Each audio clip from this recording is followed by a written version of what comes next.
husband got me cleaning supplies for Christmas. His mother got him a Rolex. When I didn't smile, he called me ungrateful. The mop had a bow on it. A cheerful red bow. Like that made it better. Like wrapping domestic servitude in festive paper somehow transformed it into a gift. Meanwhile, Brandon unwrapped the Rolex with genuine surprise, kissing his mother's cheek while she beamed. The watch probably cost more than our rent.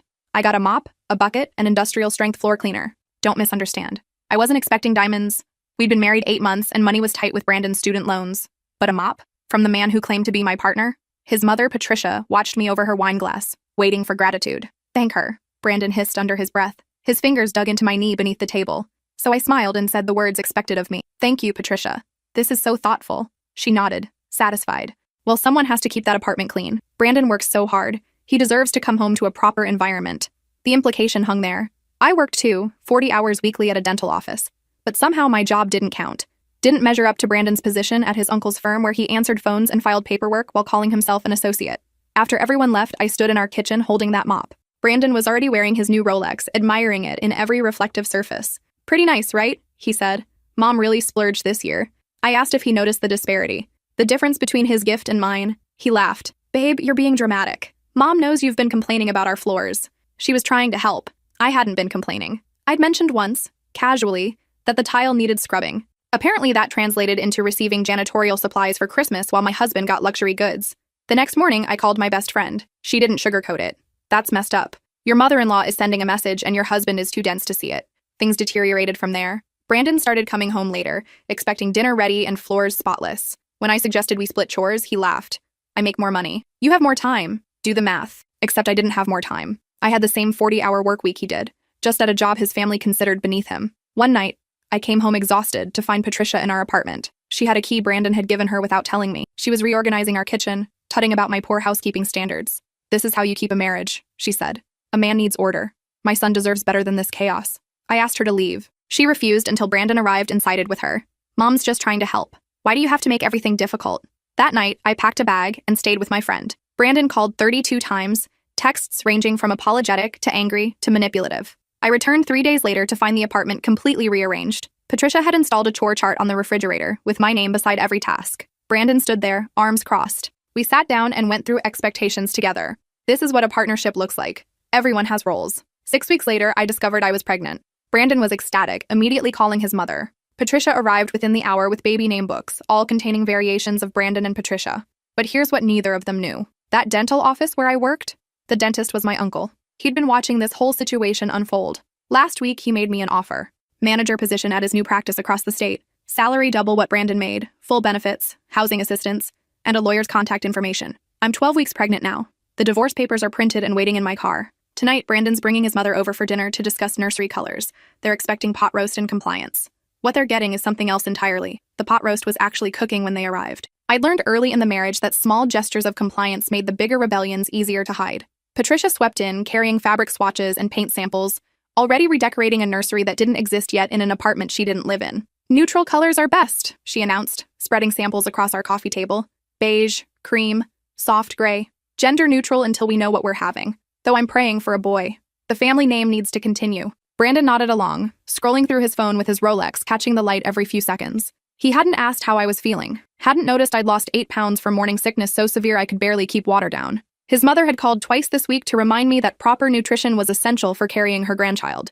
I set the table while they discussed cribs and changing tables and which pediatrician Patricia had already contacted on our behalf. She'd made an appointment for next month without asking me. With Dr. Hutchinson. He delivered Brandon and has an excellent reputation. I took the liberty of putting you on his schedule. Did you ask if that works for my schedule? I said quietly. Patricia's smile didn't reach her eyes. I'm sure you can arrange your work around the baby's health. That is your priority now, isn't it? Brandon finally looked up from his phone. Mom's just being helpful. You should be grateful she's so involved. There was that word again. Grateful. I was supposed to be grateful for the mop. Grateful for the invasion of privacy. Grateful for decisions made about my body and my child without my input. I excused myself to check on the roast, gripping the counter until my knuckles went white. My phone buzzed. A text from my uncle. Everything ready for Monday? The moving truck is confirmed for 8 a.m. I have your key. I deleted the message and returned to the dining room with the pot roast. Patricia immediately critiqued the presentation. A proper roast should be served with the vegetables arranged more artfully. Presentation matters. It shows respect for your family. We ate in near silence except for Patricia's running commentary on my cooking, my posture, my choice of dishes. Too much salt. You need to watch your sodium intake now. Think of the baby's development. Brandon agreed with everything she said, occasionally adding his own observations about how I could improve. After dinner, they moved to the nursery discussion in earnest. Patricia had brought a binder, color-coded and tabbed, outlining every detail of the baby's first year. Feeding schedules, sleep training methods, developmental milestones. She'd researched nanny services even though I hadn't mentioned wanting a nanny. "You'll need to return to work eventually," she said, though part-time would be more appropriate for a mother. Brandon leaned back in his chair, one hand resting on his full stomach. "Makes sense. We can't afford for you to not work, but the baby needs a present mother. Mom's right about part-time." I gathered the plates slowly, methodically. Let them finish their planning. Let them envision a future where I remained small, manageable, grateful. In the kitchen, I wrapped leftovers and loaded the dishwasher, listening to Patricia describe the parenting philosophy she expected me to follow. The same philosophy that had produced Brandon, a 30-year-old man who called his mother before making any decision and saw his wife as a combination housekeeper and incubator. Around 9 o'clock, Patricia finally gathered her things. She hugged Brandon tightly and gave me a brief pat on the shoulder. "Remember, dear, a happy husband means a happy home. My Brandon deserves to be happy." After she left, Brandon changed into sweatpants and settled on the couch with his laptop. He had work to catch up on, he said. I cleaned the kitchen, wiped down the counters, and took out the trash. When I came back inside, he called out from the living room. "Can you make me some coffee? I'm going to be up late." I made the coffee, brought it to him with the cream and sugar he preferred. He didn't look up from his screen. This became our pattern. I worked all day, came home to cook and clean, attended doctor's appointments Patricia had scheduled, and listened to lectures about proper maternal behavior. Brandon's involvement in the pregnancy consisted of forwarding me articles his mother sent about fetal development and reminding me to take my vitamins. At work, my uncle watched me deteriorate. I'd lost more weight. Dark circles had become permanent fixtures under my eyes. During my lunch break one Wednesday, he called me into his office. "The offer still stands," he said gently. "The practice in Oregon is ready for you. I can have movers there this weekend if you're ready." "I'm not ready," I whispered. "I don't know how to do this." He slid a business card across his desk. "Attorney's name embossed in gold letters. She specializes in cases like yours. She'll handle everything. You just have to say yes." That night, Brandon came home at nearly 11. I was already in bed, exhausted from a double shift covering for a coworker. He turned on the lights, waking me abruptly. "Did you eat?" he demanded. "There's nothing prepared for dinner." "I worked late," I said. "There are leftovers in the fridge." He stood there in his expensive suit with his expensive watch, staring at me like I'd committed some unforgivable sin. "My mother called today. She said you canceled the appointment with Dr. Hutchinson." I rescheduled it for a time that works with my schedule. His jaw tightened. "You don't get to make those decisions alone anymore. This is my child too. Then maybe you should be involved beyond forwarding me articles and letting your mother run my life." The argument escalated quickly. He accused me of being selfish, ungrateful, a bad mother already. I accused him of treating me like an employee rather than a wife. We said things that couldn't be unsaid. He slept on the couch that night. The next morning, I woke to find him gone and a note on the kitchen counter. "We need to discuss your behavior. Mom is coming over tonight to mediate." I called my uncle before Brandon could call Patricia. "I'm ready," I said. "This weekend." He didn't ask questions, just said, "I'll handle everything." Friday evening, I told Brandon I was visiting my friend for the weekend. A baby shower in the next state. He barely looked up from his laptop. "Fine, just be back by Sunday." "Mom wants to go shopping for baby furniture." I packed light, just essentials. Everything else could be replaced. My uncle met me 2 hours away at a highway rest stop with a rental car. "The movers are already at the apartment," he said. "They'll have everything in Oregon by Tuesday. Your new place is furnished. Utilities are on. I set up a bank account in your name only. What about the legal stuff?" He handed me a thick envelope. Divorce papers, restraining order if needed, custody arrangement documentation. "The attorney says to file Monday morning. She'll handle service of process. Brandon won't know where you are." The drive to Oregon took 2 days. I stayed in budget motels and ate drive-through food. My morning sickness had finally subsided, replaced by a strange sense of lightness.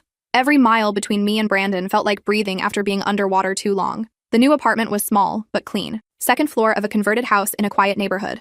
My uncle had thought of everything. Groceries in the fridge, towels in the bathroom, basic furniture in every room. I spent Sunday unpacking the few boxes I'd brought, setting up a space that was entirely mine. Monday morning, I called the attorney. She was efficient, professional. We filed the papers electronically. Brandon would be served at his office that afternoon. "The restraining order is temporary," she explained. "We're citing emotional abuse, financial control, and harassment. The pregnancy complicates things, but Oregon's laws are favorable for maternal rights." Around 3 o'clock, my phone exploded. 30 calls from Brandon in 15 minutes. Then texts. Then voicemails. The progression was predictable. Confusion turned to anger, turned to bargaining, turned to threats. His mother called too, leaving messages about my obligations and my selfishness, and how I was destroying her son. I blocked their numbers and powered down my phone. The first week was the hardest. I jumped at every sound, convinced Brandon would somehow find me. My uncle checked in daily, but otherwise I was alone. The new job didn't start for 2 weeks, giving me time to settle in. I spent days walking the neighborhood, learning the grocery store layout, finding a new doctor who didn't know Patricia. My new obstetrician was a woman in her 50s with kind eyes and a no-nonsense demeanor. She reviewed my medical history without judgment. "You're underweight for this stage of pregnancy," she noted. "Let's work on getting you healthy. The baby's fine, but you need to take care of yourself too." It was the first time in months anyone had asked about me specifically. Not the baby, not Brandon, not Patricia's expectations, just me. The second week, I started showing. A small bump that couldn't be hidden anymore. I bought maternity clothes from a thrift store, simple pieces that felt nothing like the expensive, restrictive outfits Patricia had been purchasing for me. I felt human again, visible. My uncle called with an update. Brandon had contested the divorce. He was claiming I'd abandoned him and was planning to keep his child from him. His mother had hired an expensive attorney and was making noise about grandparent rights. But the restraining order had held. They couldn't contact me directly. "The attorney says this is normal," my uncle said. "He's grasping. The evidence of emotional abuse is documented. The financial control is clear. His mother's harassment is on record. We have a solid case." Still, I couldn't shake the anxiety. I knew Brandon, knew his mother. They didn't lose gracefully. They wouldn't let me go without a fight. I started work at my uncle's new practice on a Monday. The office was modern, bright. My coworkers were welcoming. The dentist who owned the practice, Dr. Foster, was nothing like the stuffy professionals Patricia approved of. She wore colorful scrubs and played pop music in the exam rooms and actually asked patients about their lives. The manager position came with real responsibility. I handled scheduling, billing, insurance claims, and staff management. It was challenging work that required focus and attention. For 8 hours a day, I forgot about Brandon and Patricia and divorce proceedings. I was just good at my job. By week 4, I'd established a routine. Work from 8 to 5, evening walks around the neighborhood, dinner while watching trashy television, early bedtime. On weekends, I explored the city, finding bookstores and coffee shops and parks. I was building a life that belonged only to me. The baby moved for the first time during a staff meeting. A flutter so subtle I almost missed it. Dr. Foster noticed me pause and smiled knowingly. "First kick?" I nodded, pressing my hand to my stomach. "It gets more intense," she said. "My youngest used to kick so hard during meetings, I'd lose my train of thought completely." The staff meeting continued, but I sat there marveling at the tiny person growing inside me. This baby would never know the Brandon I'd married, would never see me small and controlled and grateful for scraps. This baby would have a mother who chose herself. That evening, my phone rang from an unknown number. I almost didn't answer, but something made me pick up. A woman's voice, nervous and quiet. "Is this you? Please don't hang up. My name is Victoria. I was married to Brandon before you." My blood went cold. She continued quickly, words tumbling out. "I saw the divorce filing. It's public record. I need to tell you something. His mother, Patricia, she's dangerous. Not physically, but she'll destroy you financially, emotionally, any way she can. She did it to me." What happened? When I left Brandon, Patricia hired investigators. They followed me for months, found every mistake, every minor issue. She built a case that I was unstable and manipulated the court proceedings. I lost everything, had to declare bankruptcy. Took me 5 years to recover. My hands were shaking. "Why are you telling me this?" "Because I was pregnant too when I left. Patricia found out and made my life hell. She claimed I was an unfit mother before the baby was even born. I ended up losing custody for 2 years. My daughter's 8 now, and she still has supervised visitation restrictions. I felt sick. What do? Document everything. Every communication, every action. Save all your medical records. Keep detailed financial records. Don't give them any ammunition. And whatever you do, don't let Patricia near your child." After we hung up, I sat in the dark for hours. The baby kicked again, stronger this time. I'd thought distance would be enough. That filing for divorce and moving states would protect me. But Patricia had resources and connections, and a demonstrated history of destroying women who left her son. The next morning, I called my attorney and told her about Victoria. She listened carefully, taking notes. "This is helpful," she said. "We can use this pattern of behavior. I'll reach out to the first wife and see if she'll provide testimony. But you need to be careful. If Patricia is willing to go this far, she won't stop easily." I doubled down on documentation, kept a detailed journal of every day, photographed every receipt, recorded my work hours and savings, created a paper trail that showed stability, responsibility, and careful planning. I was building a case not just for divorce, but for primary custody. Brandon's attorney filed for shared custody in week 6. The petition claimed I'd fled the state to alienate him from his child. It argued that my uncle had unduly influenced me and that I was emotionally unstable. Patricia had provided a sworn statement about my ungrateful behavior and poor housekeeping and inability to maintain proper nutrition. My attorney filed a counter motion with evidence of emotional abuse, financial control, and Patricia's harassment. We included testimony from Victoria about the pattern of behavior. We attached medical records showing my improved health since leaving. We documented every threatening message, every violation of the restraining order, every attempt at manipulation. The court date was set for month 5 of my pregnancy. I'd be visibly pregnant, which my attorney said could work in our favor. Judges tend to be protective of expectant mothers, especially ones who can demonstrate they left dangerous situations. I spent the next 8 weeks preparing, met with my attorney twice weekly, practiced testimony, reviewed evidence. Dr. Foster wrote a letter about my excellent performance at work. My new obstetrician provided records showing the baby's healthy development. My uncle gave a deposition about the circumstances that led to my employment offer. Victoria agreed to testify about her experience with Patricia. She'd kept meticulous records from her own custody battle: emails, text messages, financial documents showing how Patricia had systematically destroyed her life. The pattern was clear and damning. 2 weeks before the court date, Patricia made a mistake. She hired a private investigator who followed me to a prenatal appointment. The investigator approached me in the parking lot, asking invasive questions about my pregnancy and my relationship with Brandon. I recorded the entire interaction on my phone. My attorney filed an emergency motion about witness intimidation and harassment. The judge issued a stronger restraining order that explicitly barred Patricia from any contact, direct or indirect.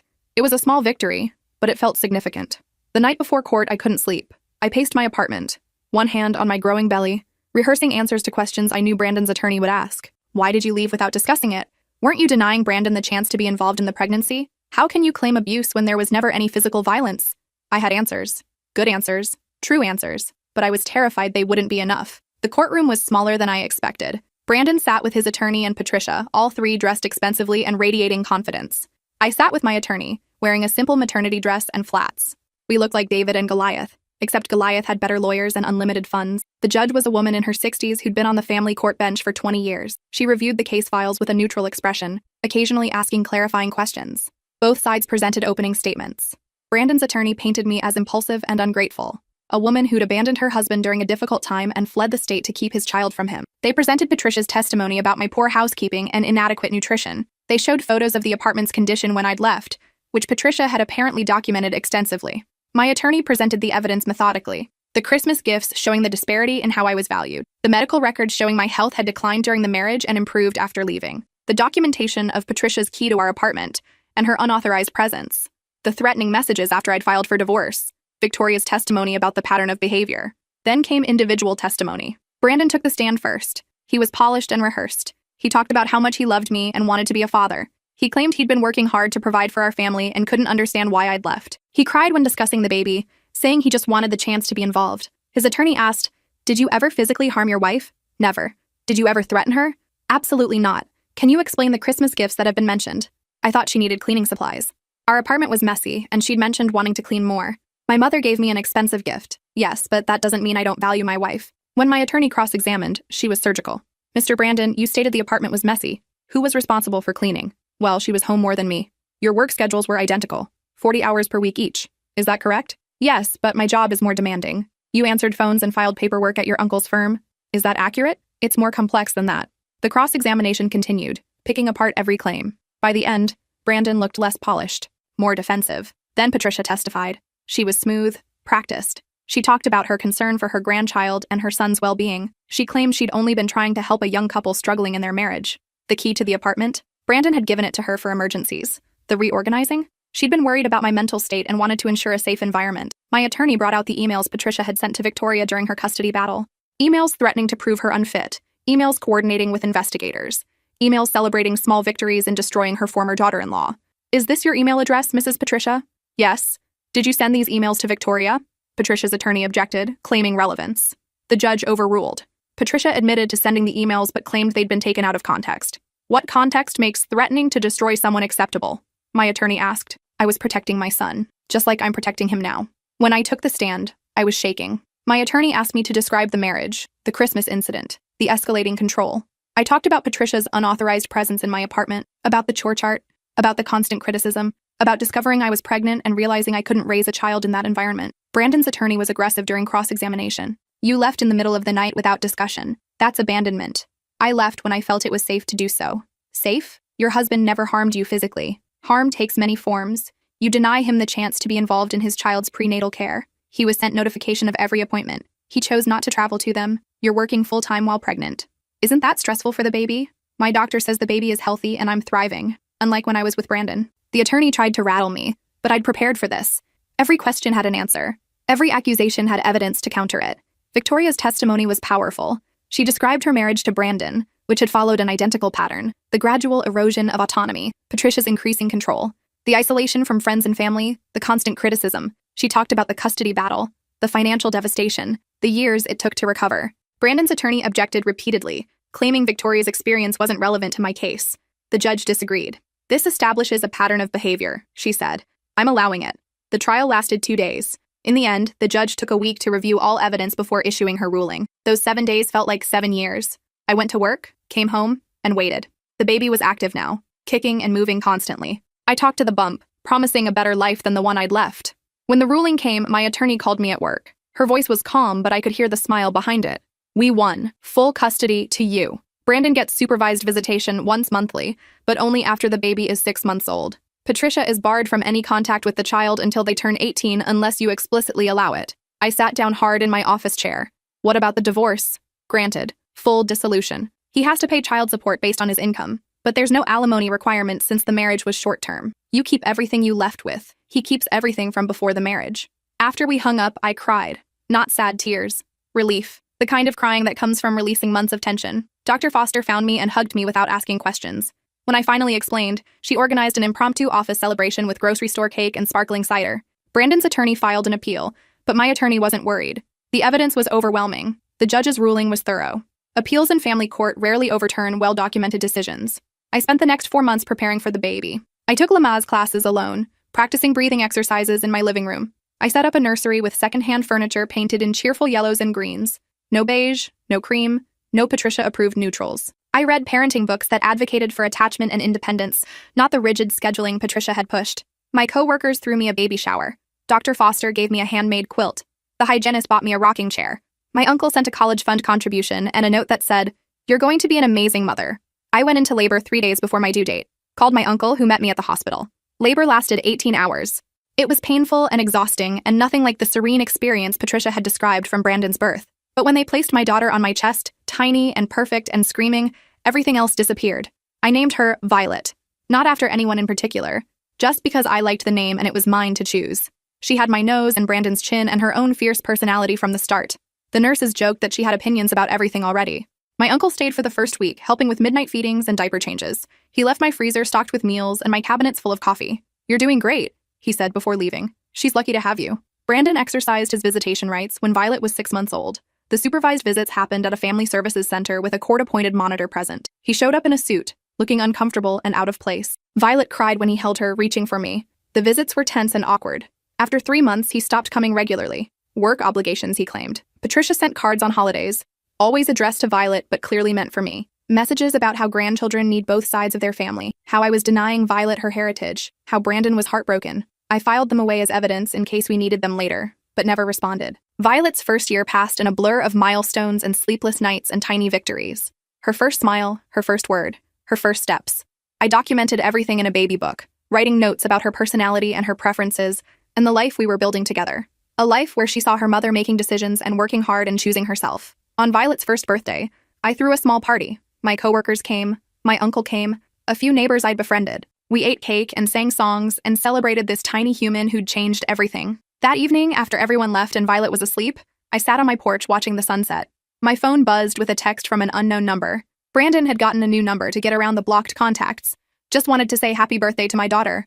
I hope you're proud of keeping her from me." I didn't respond. Instead, I deleted the message and went inside. Violet was sleeping peacefully in her crib, one hand curled beside her face. She looked content, safe, loved.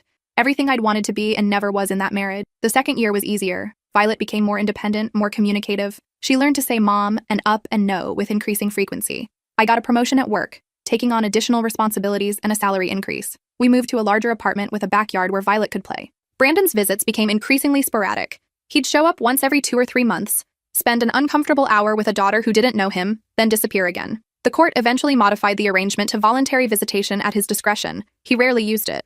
Patricia attempted to file for grandparent visitation rights when Violet was 2. My attorney shut it down quickly. Oregon's laws require an existing relationship with the grandchild. Patricia had never met Violet. The judge denied the petition without a hearing. I started dating again when Violet was 3. Nothing serious, just coffee dates and occasional dinners. It felt strange to consider letting someone new into the life I'd built so carefully. Most of the men I met didn't understand why I was so protective of my space, my time, my daughter. A few did. One, a teacher named Philip, stuck around. Philip was patient and kind. He didn't push for more than I was ready to give. He met Violet slowly, casually, letting her set the pace. They bonded over picture books and playground adventures. He never tried to replace Brandon or act like a father figure. He was just Philip, who made me laugh and made Violet giggle and fit into our lives gently. By the time Violet was 4, Philip and I were serious. We talked about moving in together, about the future, about what a blended family might look like. He understood my history, my caution, my need for independence. He never made me feel ungrateful for setting boundaries. We got married when Violet was 5, in a small ceremony at a park. Violet was our flower girl, wearing a purple dress she'd picked out herself. My uncle walked me down the aisle. Dr. Foster and my coworkers attended. It was nothing like my first wedding with its expensive venue and Patricia's endless opinions. It was perfect. Brandon sent a card congratulating me on my marriage and officially terminating his parental rights. He'd met someone else and wanted to start fresh without the complication of a daughter he never saw. My attorney handled the paperwork. I signed readily. Philip expressed interest in adopting Violet when she was older if she wanted that. We'd let her decide. Patricia sent one final letter after learning about Brandon's termination of rights. Pages of vitriol about my manipulation and my selfishness, and how I destroyed her family. How Brandon's new relationship was my fault because I'd left him. How Violet would grow up damaged without her father's family. I read it once, then shredded it.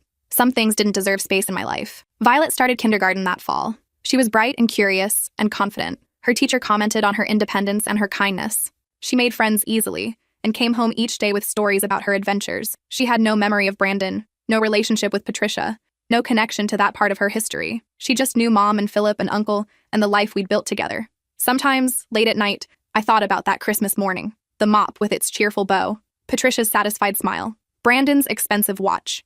The moment I realized I deserved more than cleaning supplies and criticism. That moment had led to this.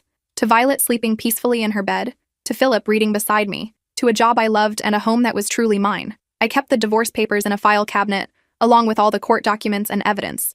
Not because I needed them, but as a reminder of how far I'd come, of what I'd escaped, of the choice I'd made to be ungrateful for a life that made me small. Violet asked about her biological father once when she was 7. Simple, direct, the way children ask questions. Where's my other dad? I told her the truth in age-appropriate terms. You had a father before Philip, but he decided he couldn't be the dad you needed. So Philip became your dad instead. She thought about this for a moment, then asked if she could have ice cream. The question was answered and filed away. Not traumatic, just information. By the time Violet was 10, the whole ordeal felt like a lifetime ago. Brandon had remarried and had 2 children with his new wife. I saw the photos occasionally on social media before I stopped checking. His life looked similar to what mine had been. Expensive house, expensive cars, a wife who smiled in photos but looked exhausted around the eyes. Patricia was very involved based on the comments. I hoped his new wife had better boundaries than I'd had. I hoped she'd leave if she needed to. My life looked nothing like those photos. Philip and I bought a modest house with a garden. We both worked jobs we loved. Violet thrived in school and activities. We took vacations to national parks and camping trips, and occasionally splurged on beach weekends. We ate dinner together most nights, talking about our days. It was ordinary and beautiful and mine. My uncle retired and moved closer to us. He spent weekends with Violet, teaching her to cook and sharing stories about my childhood. He never said I told you so about Brandon, though he certainly could have. He just supported me, then and always.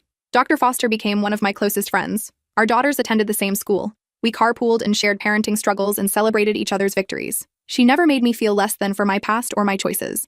Victoria and I stayed in touch sporadically. She'd rebuilt her life too, though her relationship with her daughter remained complicated due to years of Patricia's interference. We compared notes sometimes about the absurdity of it all. 2 women who'd escaped the same trap, supporting each other across the distance. On Violet's 12th birthday, I got a letter from an attorney I didn't recognize. Patricia had passed away. She'd left a will that included a trust fund for Violet, contingent on me agreeing to tell Violet about her grandmother's love and sacrifice. The trust was substantial. 6 figures. Money that could pay for college, for opportunities, for security. I consulted my attorney about the ethical implications. Could I accept money with strings attached? She reviewed the trust documents carefully. The only requirement is that you tell Violet about Patricia. Not that you say anything positive, just that you tell her. You can tell her the truth. I took a week to decide. Philip and I discussed it extensively. Violet was old enough to understand complicated family dynamics, old enough to hear the truth about her grandmother and make her own judgments. The money could genuinely help her future. We sat Violet down on a Saturday morning and I told her about Patricia, about the control and the criticism and the legal battles, about the first wife who'd been destroyed, about the pattern of behavior that had led me to leave, about the trust fund and the string attached to it. Violet listened carefully, asking clarifying questions. Then she said, "So my grandmother was mean to you and tried to control you, but she left me money anyway?" I nodded. "Do I have to use the money?" she asked. "Only if you want to," I said. She thought about it for several days before deciding. "I'll take the money for college, but I'm going to study something she would have hated. Maybe women's studies or social work, something that helps people escape situations like yours." I hugged her and cried and felt proud of this fierce, thoughtful person I was raising. She understood that accepting help didn't mean accepting control. That money was just money, but choices were everything. The trust fund sat untouched except for college savings transfers. Violet did end up studying social work, specializing in domestic violence intervention. She volunteered at shelters throughout high school and college, She heard stories similar to mine and said it made her grateful I'd been brave enough to leave. Made her understand how many women didn't have uncles offering escape routes or resources to rebuild. When Violet was 16, Brandon reached out directly. He sent an email asking if they could meet. He'd been sober for 3 years and was working through his past in therapy. He wanted to apologize and explain and maybe build a relationship. He didn't expect forgiveness, just a chance to be honest. I showed Violet the email and let her decide. She was old enough to make that choice herself. She thought about it for 2 weeks before responding. She agreed to meet him at a neutral location with Philip and me present. Just coffee, just conversation, no expectations. The meeting was awkward but not hostile. Brandon looked older, tired, humbled. He apologized for his absence, his failures, his mother's behavior. He didn't make excuses or ask for anything, just said he was sorry and wished things had been different. Violet listened and thanked him for his honesty. She didn't agree to regular contact, but she left the door open for occasional updates. They exchanged emails a few times a year after that. Surface-level updates about school and work and life. Violet called him Brandon, not Dad. Philip was Dad. Brandon seemed to understand and accept that. His role, if any, would be minimal. A biological connection, nothing more. I watched Violet navigate these relationships with wisdom beyond her years. She was kind to Brandon without letting him take up space he hadn't earned. She accepted Patricia's money without accepting Patricia's values. She loved Philip fiercely while acknowledging Brandon's existence. She'd learned from my choices and made her own. Now Violet is preparing for college. She's been accepted to a program specializing in family therapy and intervention services. She wants to work with women leaving abusive relationships, helping them navigate the legal and emotional complexities I'd faced. She says watching me rebuild taught her that escape is possible, that starting over is scary but worthwhile, that ungrateful is sometimes the bravest thing you can be. Philip and I are planning what life looks like with an empty nest. Travel maybe. Projects we've postponed. Time to focus on us without the daily demands of parenting. We're excited and terrified and grateful for the life we've built.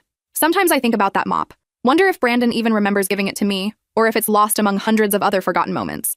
For him, it was probably nothing. A thoughtless gift, quickly forgotten. For me, it was everything. The moment I saw clearly what my life had become and what it could be instead. I drive past cleaning supply aisles in stores and smile now, remembering that bow, that moment, that choice, the choice to want more than I was being offered, to leave when leaving felt impossible, to build something new when the old felt permanent. That mop sits in a closet somewhere in Brandon's new house, probably. Or maybe he threw it away. It doesn't matter. What matters is that I'm here, in a home I chose, with people who value me, living a life I created from nothing but courage and help from people who believed I deserved better. Violet graduates high school next month. At her graduation party, my uncle will give a speech about watching her grow up. Dr. Foster will embarrass her with childhood stories. Philip will cry because he always cries at milestones. And I'll stand there, surrounded by the family I chose and the life I built, and remember that mop one more time. Then I'll let it go completely. Because that's not my story anymore. My story is this. This house, this family, this daughter who learned that ungrateful is just another word for knowing your worth. That's the story I'm keeping.